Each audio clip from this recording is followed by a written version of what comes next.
Caitlin Clark's debut for the United States national team began with her on the sidelines. Caitlin Clark checks in to her first minute. Despite being the central figure of the game's promotion and the most recognized star in the sport, she remained on the bench at the opening tip. It had been 239 days since she last played a competitive game, a period marked by extensive physical rehabilitation and significant public expectation. Her absence from the starting lineup drew immediate scrutiny from the crowd, yet the performance that followed would ultimately require a revision of international basketball records. Entering a high-stakes qualifier after an 8-month absence typically involves a period of adjustment. However, Clark's integration into the game was immediate. Upon checking in, she focused on facilitating the offense rather than seeking her own shot, recording 3 assists on her first 3 touches. Plum hands it right back, and Clark off the Billings screen gets it into Monique Billings. 5 players at a time. Hockey subs. Hockey subs. Kelsey Plum with Caitlin Clark on the move, over to Billings. Billings on the left-hand side, off the glass. This shift changed the momentum for a U.S. squad that had been struggling with ball progression. Within 20 minutes of play, Clark moved from the bench to a performance that broke 5 world records. The context of Clark's entry was a difficult start for the American team. Coach Kara Lawson had opted for a veteran starting lineup, with Chelsea Gray at point guard. Senegal countered with an aggressive full-court press that disrupted the U.S. offense. Gray was moved off the point after only 35 seconds of play, as the starters struggled with turnovers and stagnant passing. The decision to substitute Clark was made as the coaching staff looked to stabilize the unit. Once Clark entered the game, the effectiveness of Senegal's defensive pressure diminished. It's an easy shot for her deep 3. The deep 3. She utilized the double teams to create passing lanes, often finding teammates with long-range or unconventional passes before the defense could recover. Her partnership with Ryan Howard was particularly effective. Howard finished with 21 points, many of which were the direct result of Clark's playmaking. Senegal was forced to choose between doubling Clark or defending the perimeter, and neither strategy proved effective in slowing the U.S. scoring.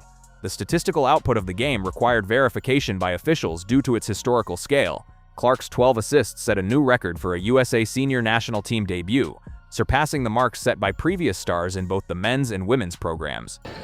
Billings up to Clark. Clark takes her first shot, and it's a 3, and it. Caitlin Clark's debut shot in rhythm, comes off the screen, gets the handoff. Is good. That is Caitlin Clark.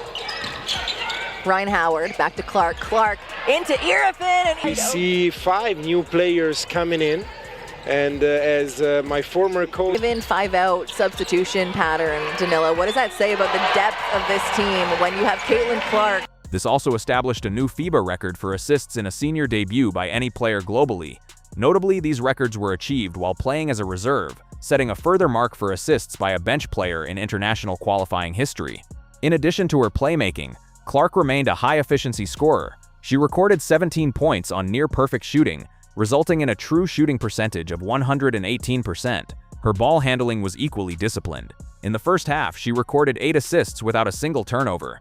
Maintaining this level of control against a high-pressure defense, after nearly 8 months away from competition, addressed any lingering questions regarding her readiness. As the U.S. lead grew to 60 points, the focus shifted from Clark's health to her impact on the roster. Teammates like Angel Reese and Paige Buchers also contributed high-efficiency performances, with Reese dominant on the boards. Following the game, Coach Lawson described the rotations as part of a finding mode for the team, though the performance suggested a shift in the roster hierarchy. The initial starting lineup is unlikely to remain unchanged in future contests. The victory over Senegal served as an indicator of the current trajectory for the U.S. program ahead of the 2026 WNBA season and the 2028 Olympics. Clark's physical development and court vision appear more advanced than during her collegiate career, establishing her as a primary facilitator on the world stage. For those following her career, the performance suggests that her transition to the senior international level is complete.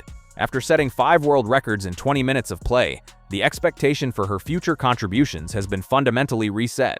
The recovery period of 239 days represents a significant duration in the career of an elite athlete, particularly one operating under constant public observation.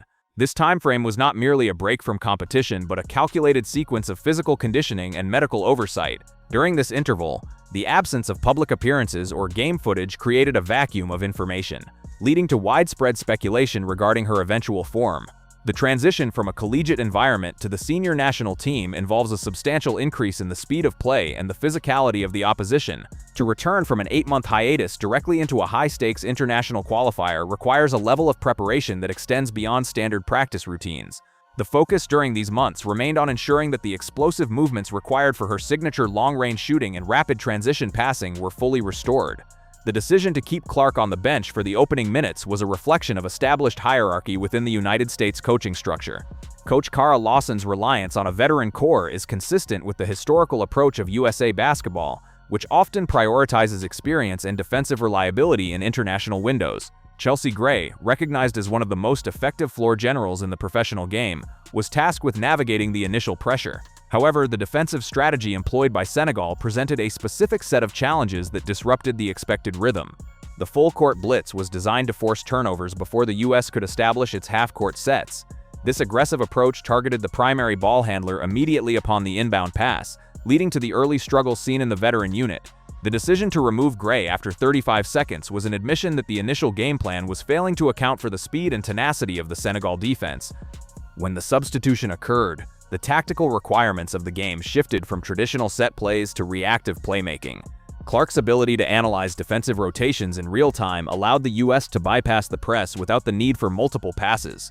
Her first 3 touches demonstrated a preference for finding the open player over establishing her own scoring. By recording 3 assists in rapid succession, she effectively neutralized the double-team strategy. Senegal's defenders were forced to choose between maintaining the trap on the ball handler or retreating to cover the shooters Clark was identifying. This forced the opposition into a defensive dilemma that they were unable to resolve for the remainder of the contest. The energy within the arena responded to this efficiency, as the stagnant offense was replaced by a more fluid and high-tempo transition game. The statistical significance of 12 assists in a senior debut cannot be overstated when compared to historical precedents. In the history of the United States senior national team, the transition for young players is typically gradual, with limited minutes and a focus on role-playing. For a player to enter as a reserve and set an all-time record for playmaking indicates a fundamental shift in how the point guard position is being utilized. This record stands not only within the women's program but across the entire history of USA basketball's senior debuts. Comparing these figures to the debuts of players such as LeBron James or Kobe Bryant highlights the anomaly of the performance. While those players often focused on scoring or defensive integration, Clark's debut was defined by her ability to elevate the performance of the 4 other players on the court. This playmaking proficiency extended to the global stage, setting a new benchmark for FIBA senior debuts across all member nations.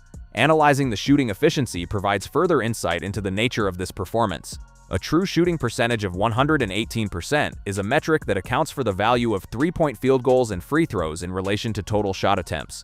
Achieving this number while missing only 1 shot indicates a selection process that favored high-probability looks and specialized perimeter scoring. This efficiency was maintained while Clark operated as the primary target of the opposing defense. Furthermore, the absence of turnovers during the first half of the game is a critical indicator of ball security. In a high-pace environment against a team specifically coached to generate steals, recording 8 assists with 0 turnovers suggests a level of composure that is rare for a player returning from a long-term absence. This technical discipline allowed the U.S. coaching staff to maintain the high-tempo offense without risking the possession-based advantages that Senegal sought to exploit. The synergy between the younger members of the roster, specifically Clark, Angel Reese, and Rhyne Howard, points toward a tactical evolution for the national team. Rhyne Howard's 21 points were largely the result of Clark's ability to draw the defense away from the wing, creating clear lines of sight for perimeter shots. Angel Reese's performance on the boards complemented this by ensuring that on the rare occasions a shot was missed, the U.S. maintained possession. Reese's high field goal percentage alongside Clark's playmaking created a multi-layered offensive threat that the veteran-heavy starting unit had struggled to produce. The speed at which this group operated made the previous rotations appear deliberate and slow by comparison. This shift in momentum allowed the lead to expand rapidly, eventually reaching a 60-point margin that effectively ended the competitive phase of the game, well before the final buzzer. In the post-game analysis, the comments from Coach Lawson regarding a finding mode suggest a period of transition for the program's leadership. While the veteran players provide a necessary foundation of experience, the statistical output from the reserve unit in this qualifying match presents a clear case for a more prominent role for the newer generation.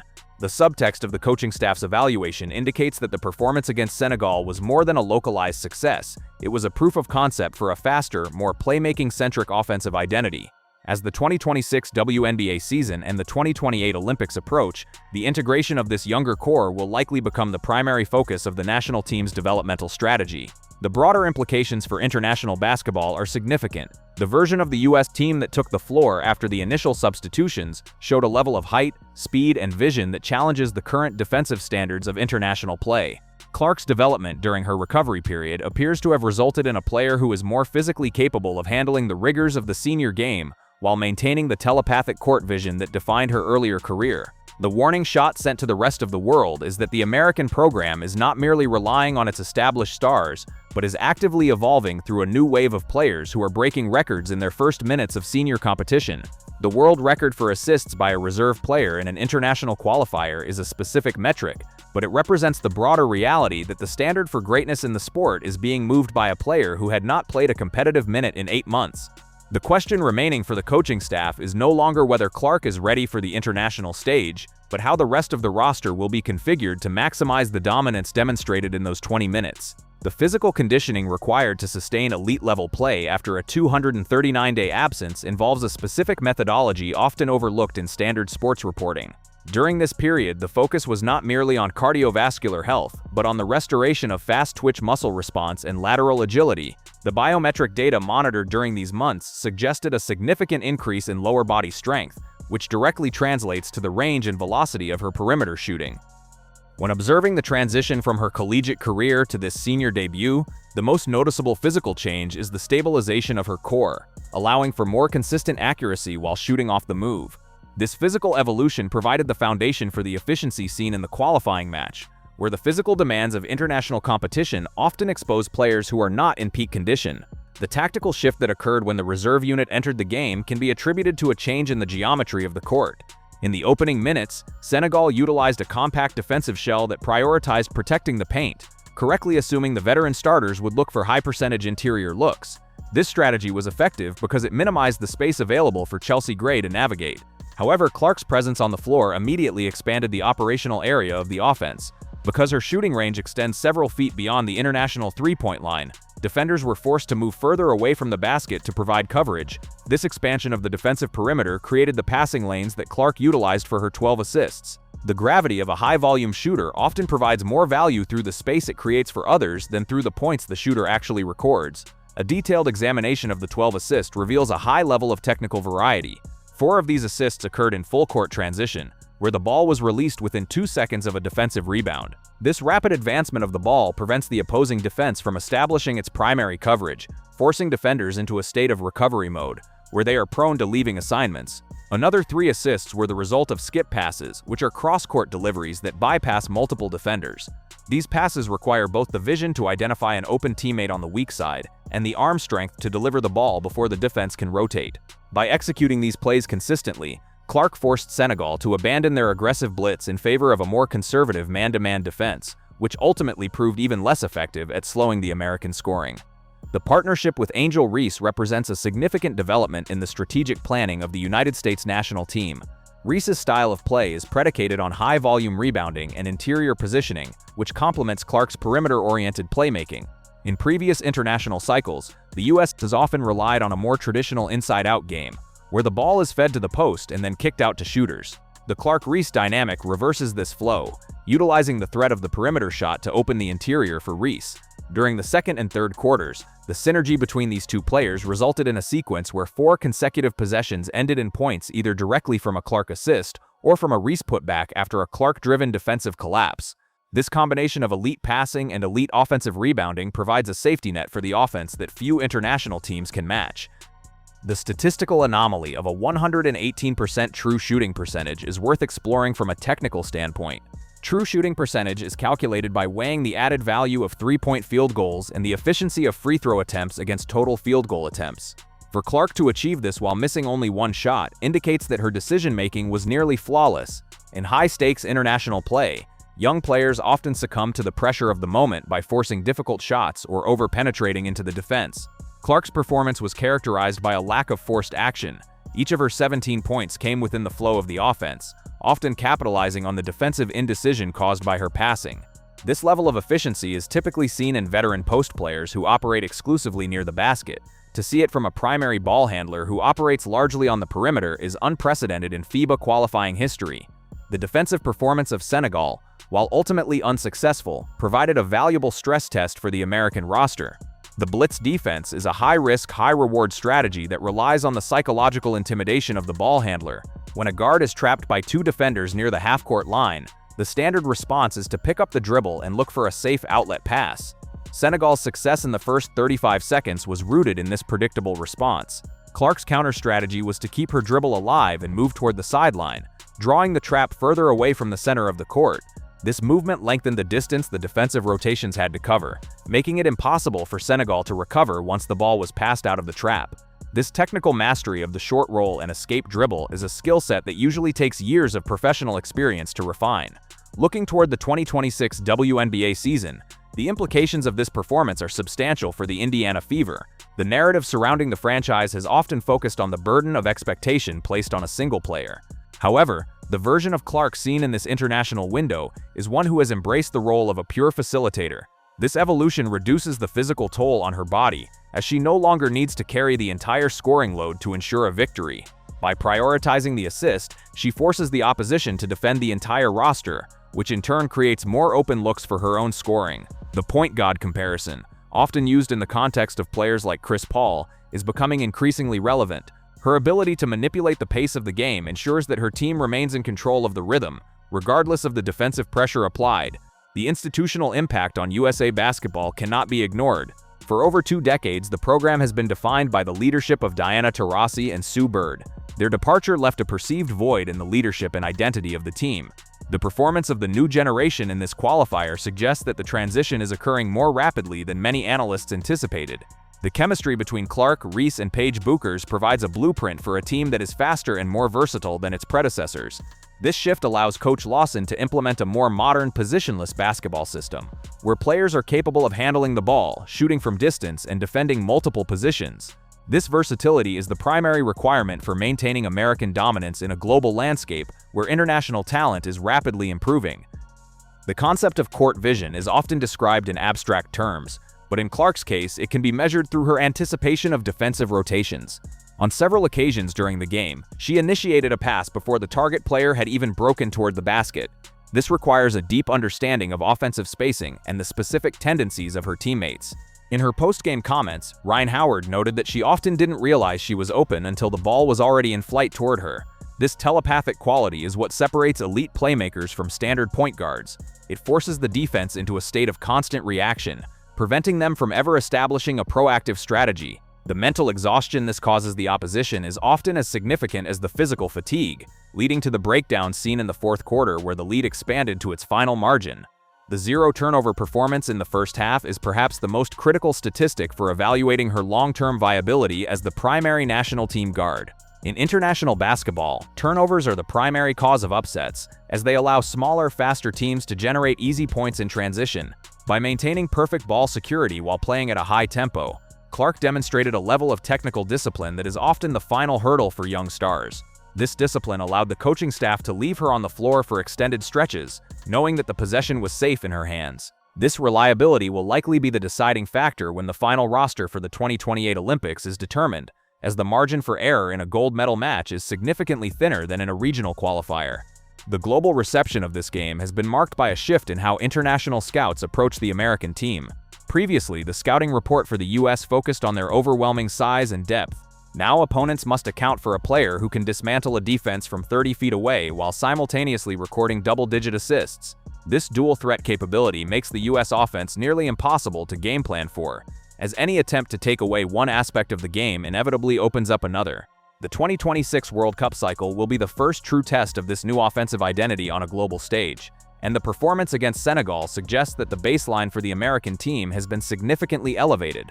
The narrative arc of this game began with a question about whether a player could return from an 8-month layoff and maintain their status as the premier talent in the sport.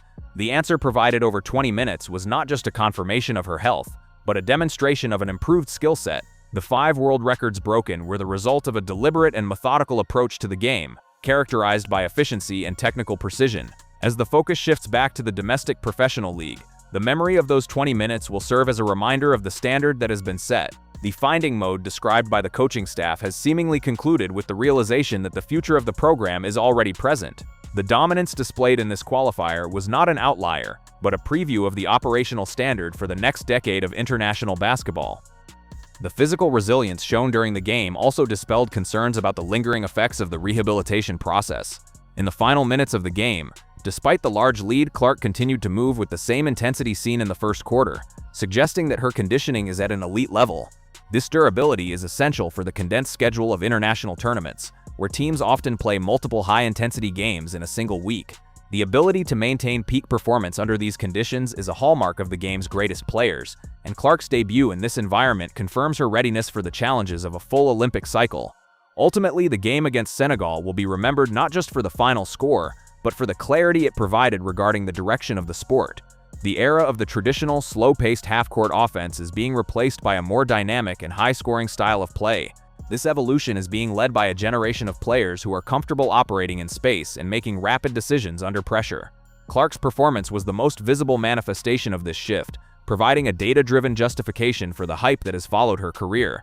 The records will stand as a matter of history, but the impact on the game's tactical landscape will be felt for years to come.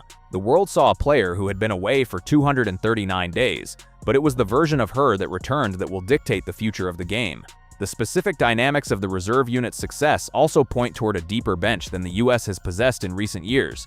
When elite players like Angel Reese and Paige Buchers are coming off the bench, it places a continuous strain on the opposition's starting lineup.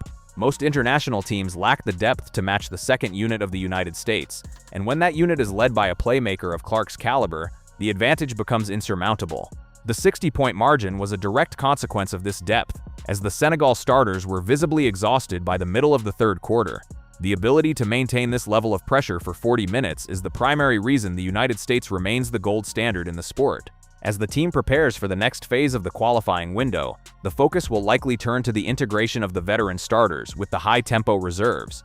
Finding a balance between the experience of players like Chelsea Gray and the explosive potential of the younger core will be the primary task for Coach Lawson and her staff.